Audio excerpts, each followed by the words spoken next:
During the sale of a property of a house in South Africa, both the buyer and seller have specific liabilities. These are obligations and one cannot get out of or avoid. Here's a comparison of their responsibilities. So I'll start with the buyer's liabilities. So with the buyer's liabilities, number 1, purchase price payment. The buyer must pay the agreed purchase price on the date specified in the sale agreement. Number 2, transfer costs. Responsible for paying transfer duty, which is a tax imposed on the transfer of a property. This is usually calculated based on the purchase price. Number 3, registration fees. The buyer must cover the cost associated with registering the property in their name. Number 4, financing obligations. If financing is involved, the buyer is liable for ensuring that mortgage or loan agreements are fulfilled. Number 5, due diligence.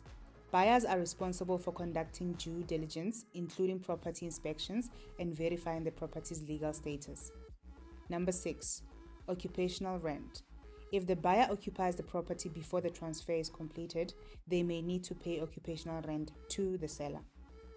Number 7, the buyer should obtain insurance for the property, especially if they occupy it before transfer. So number 7 is insurance. We now move to seller's liabilities. So number 1, disclosure.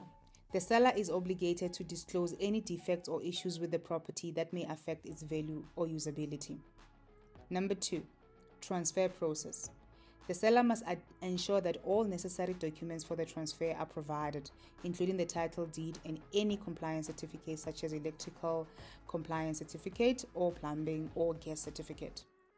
Number 3, rates and taxes.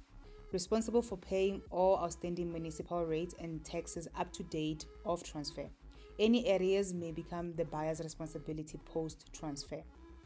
So, you might be asked to pay maybe 4 months in advance or 3 months in advance, depending on which province you are buying from or selling from. Number 4, occupational arrangements. If the seller remains in the property after the sale, they may be liable for occupational rent to the buyer. So that is organized between the buyer and the seller. It might be the attorneys, the transferring attorneys will be the ones who assist with that. Title transfer, that's number 5. The seller must ensure that the property is free of any legal encumbrances unless otherwise agreed upon in the sale. Number 6, condition of property. The seller is generally responsible for delivering the property in the condition agreed upon in the sale contract. In my conclusion, both parties have significant responsibilities, and it's crucial to ensure that these liabilities are clearly outlined in the sale agreement to prevent disputes. So you need to make sure that your estate agent explains everything to you and you understand everything before you sign any mandate to put your property on the market or before signing any offer to purchase to buy the property. Legal advice is often recommended to navigate these obligations effectively. Good luck with your decision to sell or buy.